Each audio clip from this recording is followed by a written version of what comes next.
And in Cherokee Country Club versus Knoxville, cited in my brief, our Tennessee Supreme Court, and I believe it's 2004, adopted the substantially affects test. And under this test, the Supreme Court said, if the change in use of the property and permitted use substantially affects the property, then it is in fact a rezoning, and the requirements for rezoning come into play. That was reaffirmed in the case of Edwards versus Allen in 2007, where the court says, regardless of whether the Jacksons meant to apply for a special exception or conditional use permit or submitted a request for a new zoning classification, the resolution by the Rutherford County Board of Commissioners qualified as an amendment to the county zoning map. It is our view, therefore, that the procedural requirements of TCA 137105 applied. In this case, there was no submission to the Planning Commission. There was no public hearing before the Planning Commission. There was no submission of this proposed change in land use to the County Commission. It only went to the BZA. The BZA does not have any authority to rezone property or change the use of property. They do have the authority to issue a special exception. I've been involved with one of those for my brother. His house was next door to a railroad track.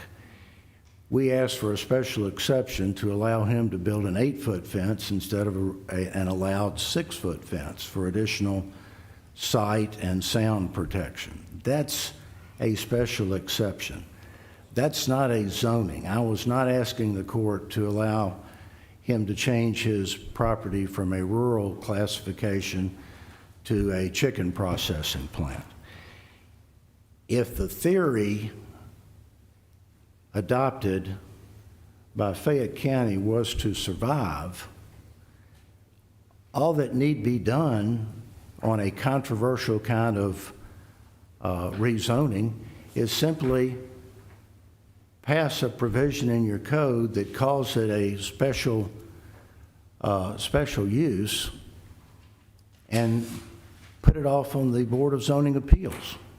At that point, you don't have to bring the board that's charged with planning the development of your county.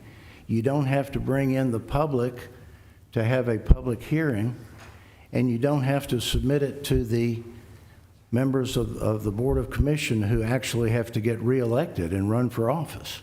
You bypass all that by calling it a special exception, and that's what was done in this case.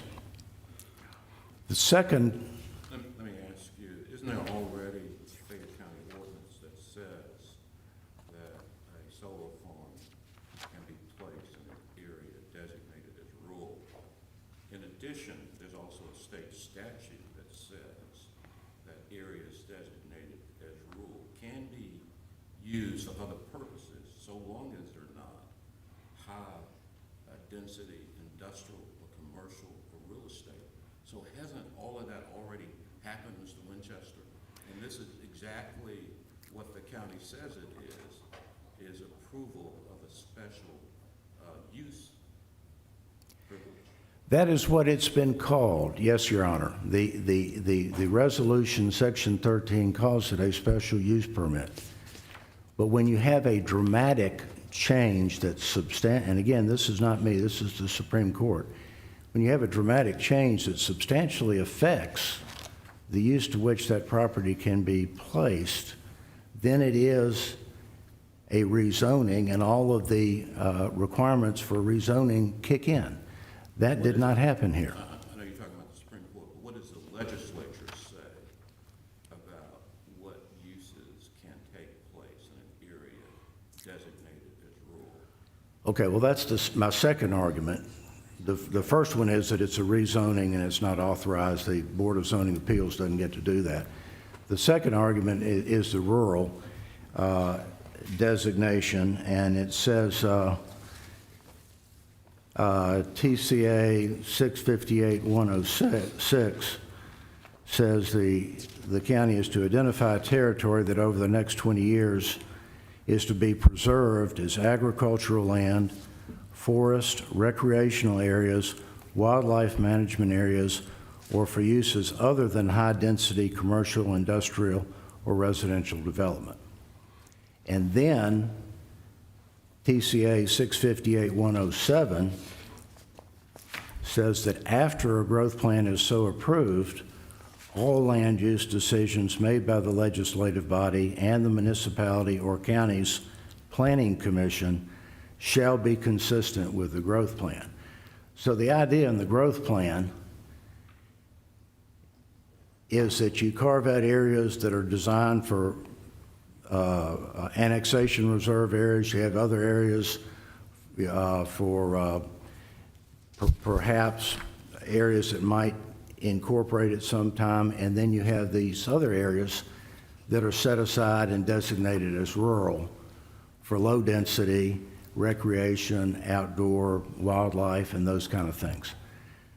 This is in direct violation of those two Tennessee statutes.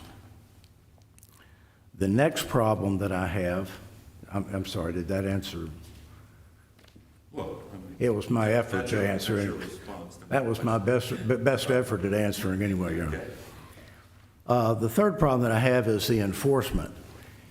The Board of Zoning Appeals,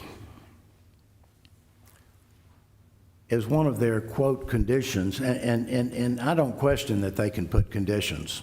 That's fine.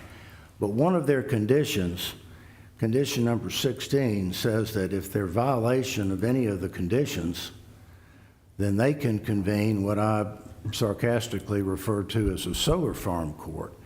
They can convene and issue commands. They can demand obedience to these different conditions, and if they're not met, they can reconvene and have hearings long after the fact, and at these hearings they can determine whether there's been a violation, and if they determine that there has been a violation, they can order the complete cessation of this humongous 4,000-acre solar farm. Well, that would be to your liking, wouldn't it?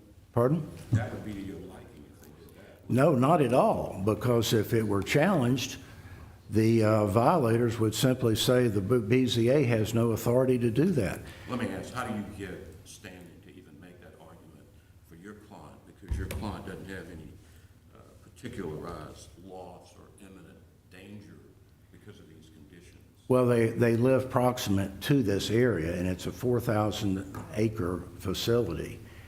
And so, yes, they do have direct, they are directly affected. It's in their neighborhood. That's why they're here. That's why they're challenging it. But the conditions and the requirement for the county trustee to do certain things doesn't affect your clients, do they? Well, I think it's illegal, and to the effect, to the extent that We're they've, here on a writ of cert, aren't we?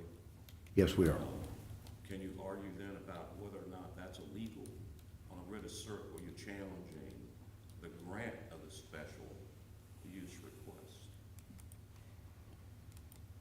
I think you can always challenge the legality of an action, Your Honor, whether it's by writ of cert or whether it's by a declaratory judgment. My time is up. Okay. Thank you.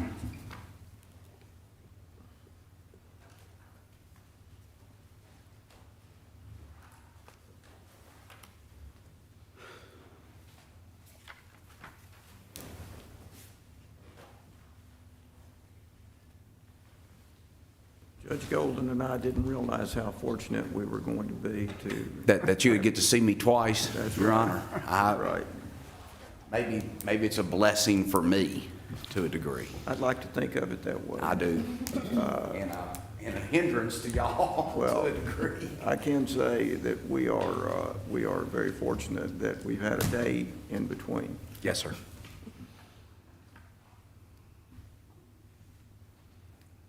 May it please the court, Jim Pentecost, who represents Fayette County. Also with me is Mr. Michael Blazer with the Illinois Bar, who represents Yum Yum Solar Farm and Invenergy.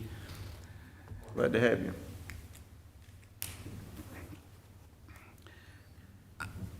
This is a writ of cert case. That's the way it was filed. A writ of cert case has certain parameters to it that relates to how this court is to review it. It is very limited in its nature. That law is well settled, as we basically discussed yesterday. The court should not institute its own judgment. It should not reweigh the evidence, and it should not make decisions as to intrinsic correctness of the decision. And in this case, Chancellor Cole, the trial court, took those limitations, looked at those limitations, and applied it to a writ of cert as brought by the plaintiff concerning this matter. It is good that I don't have to argue as it relates to the undertaking of the decision of the BAC to grant a special exception. What Mr. Winchester is right about, I would agree, this is not rezoning. This property was zoned pursuant to the growth plan as rural. And what occurred was that the controlling rational basis for the ordinance to be enacted by Fayette County was not challenged by the petitioners in this matter. That is clear of the record. In other words, they are not challenging Section 13 as it relates to the authority of Fayette County to institute said ordinance, as to the restrictions and the exceptions of said ordinance, and the application of the Board of Zoning Appeal to hear said special exceptions if they meet the ordinance of Fayette County. Also, that is not being contested is the material evidence that supported the decision of the BZA. Mr. Winchester agreed that there was ample evidence to support the decision of the BZA as it relates to the special exception that was issued. What we have also is that this issue has already been addressed by this court. In the Tapp versus Fayette County, which was a declaratory judgment action that was brought by the plaintiffs, this court rendered a decision that said that basically the opinion of Chancellor Cole in that matter as it relates to the enactment of the ordinance was appropriate, was affirmed, and they dismissed the appeal of the plaintiff. The reason that that is brought up in the appeal argument is simply because it was not a final judgment when we went before the trial court to discuss the writ of cert that was filed by Mr. Winchester and his client. That precludes any arguments, in my opinion, that he has as to any remedy that would be available to him under a declaratory judgment action. Those remedies and basically issues are precluded as it relates to any argument that may be made, whether proper or improper, as it relates to this writ of certiorari. The only thing different was that it included the name of Miss Greer. And even though it did not have the exact same parties, there was the evidence that was shown concerning said decision that it was an issue or a res judicata matter because there was an identity of interest. The same interest as in the Tapp versus Fayette County decision, and the same interest that the plaintiff attempts to make today as it relates to a declaratory judgment action have basically been decided by this court. And all four... Are you saying then that the only difference is the Tapp decision and this case, the Tapp case was a deck action, whereas this is a writ of cert? Yes, sir. Okay. And what does that mean from? What that means is, in my opinion, what that means is that the plaintiff, in this case, cannot challenge, first of all, the what he alleges to be the violation of the Tennessee statutes as it relates to the growth plan, the ability to basically amend a growth plan. I mean that's what the plaintiff's saying. You can't change a growth plan. It also means that you cannot raise what he's already waived in many issues as it relates to the ordinance itself that was adopted by Fayette County, that was appropriately adopted under Title 13 of the Tennessee Code Annotated, as it relates to the authority of the BZA. So what does that leave us with then? What now? What does that leave us with, if anything? I don't, respectfully, Your Honor, as to the writ of cert, there is no appealable issue. As to the DJ action, it leaves you with that is either res judicata or it's issue precluded. Now, what the plaintiff tries to do, Your Honor, what does it leave you with is the only place I know to go, and that is when you challenge a writ, you have the ability to say that they acted illegally. Well, there's nothing to show that they acted illegally unless you want to go back to your DJ arguments, which is they acted against the statutes of the state of Tennessee as it relates to the growth plan. Because there's certainly no showing that they reacted or acted differently as it relates to the adoption of the ordinance of 13 under the Fayette County ordinances under Article 3 that applies to the Board of Zoning Appeals. You don't challenge that on a rational basis, but Your Honor, I mean, it's this simple. Where are you going to put a solar farm? Except in a rural area. And as Judge Armstrong asked, and is that not what the state wants? And we cited to you the statute by the state of Tennessee concerning solar farms. And under 669202, the state of Tennessee said, we want solar farms. We think it's in the best interest of the public for solar farms. We think it's in the best interest of the citizens of the state of Tennessee. And it says the General Assembly further thinks that encouragement and protection of solar energy systems is a valid objective which counties and municipalities may consider in promulgating zoning regulations. And that's what we did. And that's what the state said we should do, and we did it not in violation of any growth plan, because as the court has stated, there's not a violation of the growth plan because it's not rezoning, it's in a rural area, and it's not high density, and it's not, as the plaintiff has attempted to argue in their brief, that it's high density commercial only. And then it says industrial, and then it says residential or real estate development. No, it says high density commercial, high-density industrial, high-density residential. You don't break those out. It's all high density about that matter. So where does this, excuse me, Your Honor. Does the statute define what it considers to be high-density industrial or commercial? Is that defined anywhere in the statute?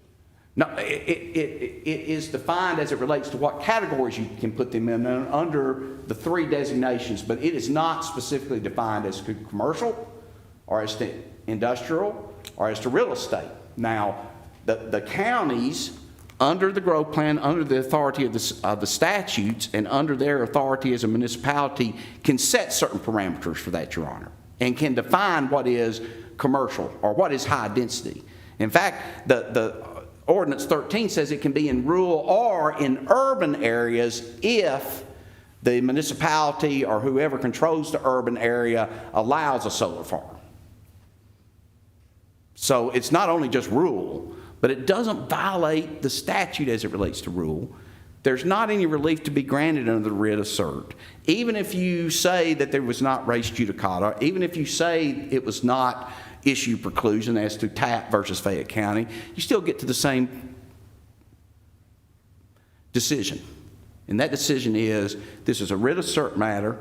It's not illegal. It's not fraud. It is not against the law. Does not exceed the jurisdiction because the jurisdiction was given by statute. So basically what you're left with, in my opinion, is that you've got to affirm the decision of the trial court, because there was nothing to refute that the writ should be dismissed, denied, however you wish to refer to it, because material evidence supported it, ample evidence in the record as it relates to difference of opinions. People may not like it or do like it, but still, again, there's notice. There was notice as it relates to both the hearing, the public hearing, and as it relates to the enacting of the statute. That was not challenged. Now, that's Cherokee Heights. The petitioners, the appellees attempt to rely upon Cherokee Heights. Cherokee Heights is a declaratory judgment action. It concerns rezoning. They do not challenge the actual legality of the ordinance. They challenge how it was adopted. In other words, basically Cherokee Heights says you didn't give the proper public notice for the argument. That's what Cherokee Heights is about as it relates to this. Therefore, Fayette County has acted appropriately. They have done what they should have done. They've done what the state has asked them to do. They have passed a legitimate, valid ordinance that gave to them special conditions. There is nothing shown by the plaintiff that in any way did that violate those special conditions. They have every right to do the special conditions as it relates to what duties or conditions or obligations they place upon Young Yum Solar Farm. I totally believe that the court should affirm the decision of Chancellor Cole on several grounds. And as it relates to the appeal, the plan should be dismissed, and that we should go forward with building this solar farm as it relates to the citizens of the state of Tennessee. And respectfully, Your Honor, I wish I had that 3 minutes yesterday. Thank you. Well, it just goes to show that miracles do happen. You left time. I'm getting old, first time in many years, Your Honor. It's the first time I can ever recall. Yes, sir. Mr. Winchester, I believe you've got 4 minutes. Yes, sir. First of all, I want to make very, very, very clear what is not at issue. We are not, I understand the very high bar that's imposed by the courts when you challenge an action of a board. And the courts interchangeably have used lack of material evidence, rational basis, arbitrary and capricious, and so forth. In this case, I think they had some evidence that it was going to create 6 new full-time employees or something like that. We are not pursuing that argument. We're not pursuing the argument this should be set aside because it was arbitrary and capricious. We are pursuing the fact that the Board of Zoning Appeals has exceeded its jurisdiction contrary to the laws of the state of Tennessee. The case of Fallon versus... Let me ask you a question before Yes, sir. we get too far into that. Now, how does the TAP opinion affect your argument today? Well, first of all, different plaintiffs, different defendant, different issue. In that case, the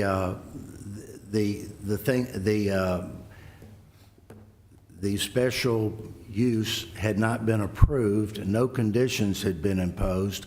The board had not appointed themselves to serve as solar farm police ad infinitum. The statute that allows for the enforcement is TCA 137-111. It gives the authority of enforcement to very specific individuals. The county legislative body, the attorney general and reporter, the district attorney general, the county building commissioner, and any adjacent neighboring property owner who'd be specially damaged. It does not, in that list, give the Board of Zoning Appeals the authority to convene, have a hearing, make a judgment issue injunctions, order a multi-million-dollar facility to be shut down. All that's new stuff. The merits of these different things were not really discussed in TAP. But yes, some of the arguments were the same, but not all. Let me ask you, Mr. Winchester, Yes, sir. you just said today, and I think in your brief you say, that you aren't contending that the actions of the BZA was arbitrary. Are you also saying that you aren't contending that there was no material evidence to support that decision?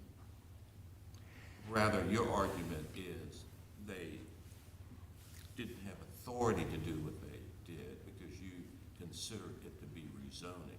That's correct. So the typical standard that we use in deciding a writ of cert, the first part of that, you're not challenging.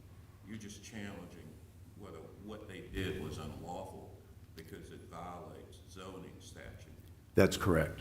That's Okay. correct. I'm not here to argue that there wasn't something that they could have hung their hat on. And again, that's a very high bar when you try to challenge that, and we did not. But we are challenging the fact that this whole thing has multiple violations of Tennessee statute that are just simply being ignored. And we ask Your Honor to nullify the action. Thank you. Thank you. Thank you, counsel. We again appreciate your argument and your briefs. We will take this matter under advisement and attempt to render opinion at the earliest possible time. Thank you all. Thank you. You may be excused. We're going to take a very short recess.